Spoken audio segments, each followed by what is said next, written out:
Good morning mga ka-Brickster and welcome back to our YouTube channel. Abangan sa rin naman tayo ngayong araw na to.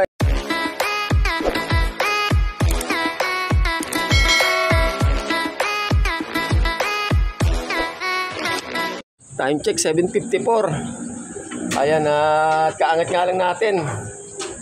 Medyo tinanghali tayo ng bangon. Napakainit na guys. Malamang i-hard race na naman ng bira ng mga kalapate.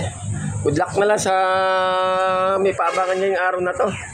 Tatlo ang niload natin kagabi sa TDFC at sinapa sa mother club namin sa BBCM sa Kalam. Alright.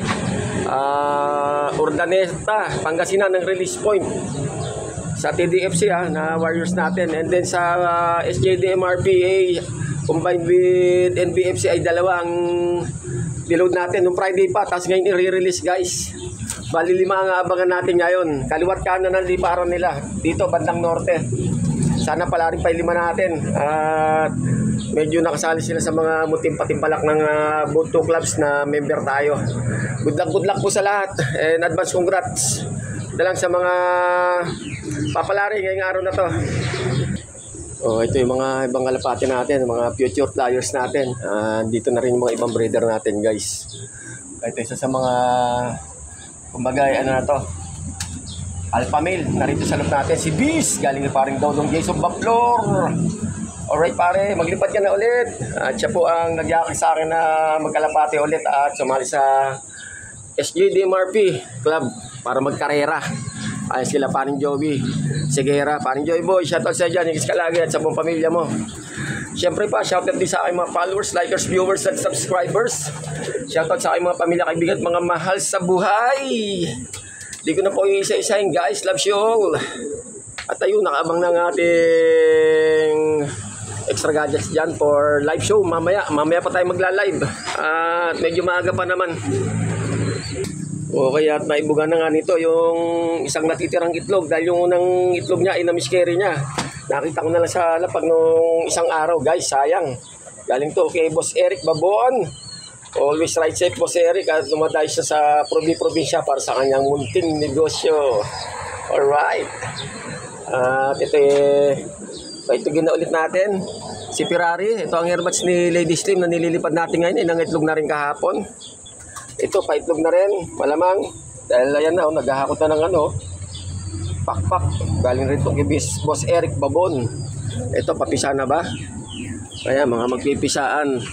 Pero pa tayong sampang south dyan ng BBCM at saka pang MacArthur natin, BBCM din. Tingnan natin, pagpiliin na lang natin dito. Sa lahi nito o dito, ang susuksukan natin. Time check, 8:38. Ayan na, ando na yung naka-live show na tayo guys.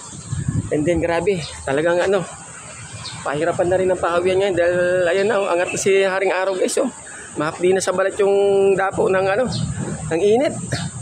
At ito ililipat naman natin dito mga kalapate para hindi tayo gahol. Kita agad natin yung mga uuwi, papasok dyan sa trapdoor guys.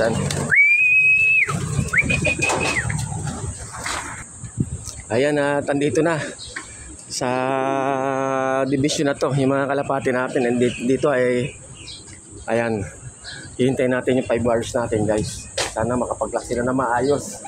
Kailangan 800 minimum speed ng SJ para sa kanilang fan race guys. Huwag sana bumabaro yung speed ng dalawang kalapati natin dahil naka-re-entry sila ng 4 laps at saka 3 laps. Live pa rin yung dalawang kalapati na natin na yun. 5 laps ang ng fan race ng SJ Hindi sa TDFC. Tagos tayo ng ng BBCM guys sa mother club ng TDFC. At sumali tayo sa mga iba't ibang palaro ng BBCM. Sana pala rin at medyo kahit pa paano magastos din guys. Pero syempre sa palaron tayo, baka kapitan tayo na swerte. Kahit kanina naman, everybody's small game nga, kasabihan nila. Kahit sino pwedeng manalo o mag-champion. Ayan, swerten. Yun lang naman yun. Wala namang tayong kasiguraduhan dito sa mundo. Kung ano ba talaga ang ating kapalaran guys. Pero kaya natin gawan kung ano man meron tayo sa mga oras na to. Ayan, kung ano magiging buhay natin, di ba? Desisyon natin yon, kaya kailangan bawat desisyon natin, pag-aralan natin mabuti. Para na rin sa ating sarili at sa ating mga pamilya at mga mahal sa buhay. Alright, shoutout sa lahat ng... may lumapag na oh. Dalawa, ito na guys. Pasok. Lumipad pa, blue bar. Aba, may kasama. Ay, kaya pala umilawin oh. Pasok. May sumabay, palpak. Ayun oh, checkered. Hindi sa atin. Rumunda pa, nabitin pa. Galing ng ano, Santa Fe, Nueva Ecija. Aba, kalapati ba natin yun? Bakit iba lipad oh? Sana yung blue bar natin nahin. Lapag. Ayun na. Okay. Pasok.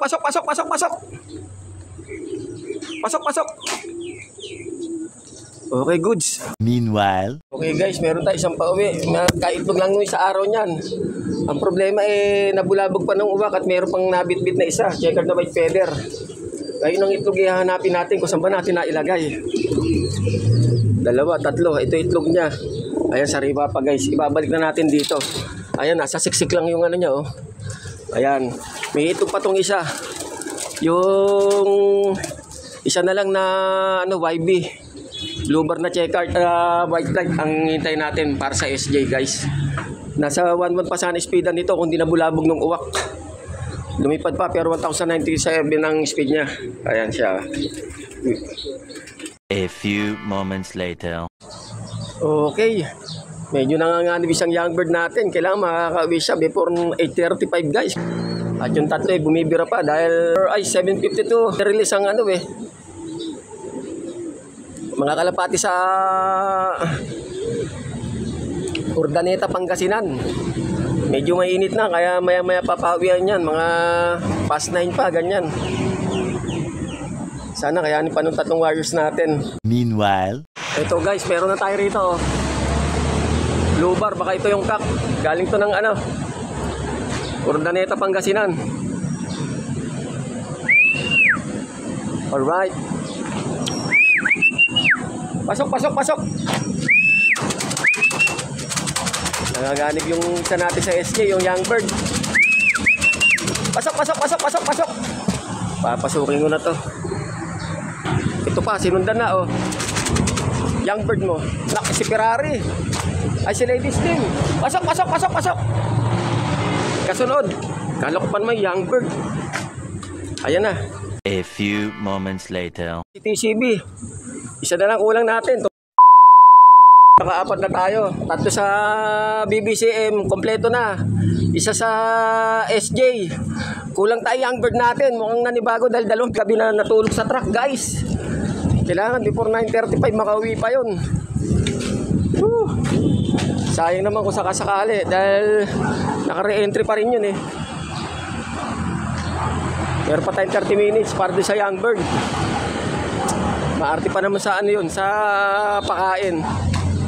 Dahil pala hindi ko sinanay ng ganun. Isa kasi dito ko nilalagyan eh oh. O kaya dyan sa mga patong-patong dyan.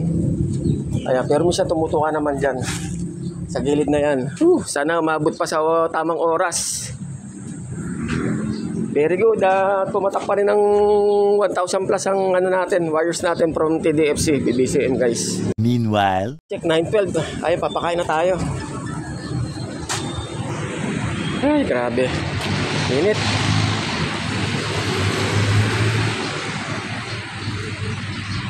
Ala pa yung young bird natin. Yari.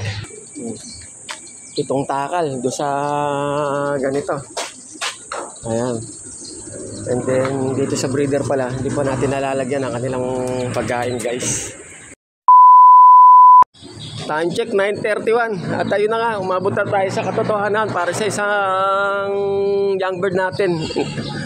Pasok na po siya sa cut-off ng 800 minimum speed as of now. Ang pag-asa na lang natin ay makauwi siya ng maayos at ligtas para mailipad pa natin sa susunod na na training at umabot pa ng derby dahil dalawa lang naman nililipad natin sa SJ eh. Ayun na nga, pagbata pa talaga, kulang pa sa kaalaman. Dalong ang gabi natulog sa truck. Doon, malamang doon inabot, doon nadurog yung kalapati na yon. At baka hindi nakakain ng maayos. O ano pa man, yun lang. Talagang ganun. Part of the game yun. Talagang natatapat lang kung sakali man. Di natin alam kung ano nangyari sa kanya. Yung mismo kalapati na lang nakakaalam. Bakit di pa siya nakakawi hanggang sa ngayon, guys. Okay, sige po at hanggang sa muli. Abangan nyo lang mga susunod na kabanata dito sa Brickster Slope Adventure TV. Paki-like, subscribe, share at mag-comment sa lahat po sa aking YouTube channel at sa aking FB page, Brickster Slope Adventure TV. At paki-follow na rin po ako sa aking Reels. Thanks in advance mga ka-Brickster. Ay, kili-kili, ano ba yan? At natapos na naman ang isang araw na abangan para kay Brickster, pero meron pa tayo isang hintayin hanggang sa mamuti mata natin yung isang YB natin, guys. Sakit sa ulo, katok.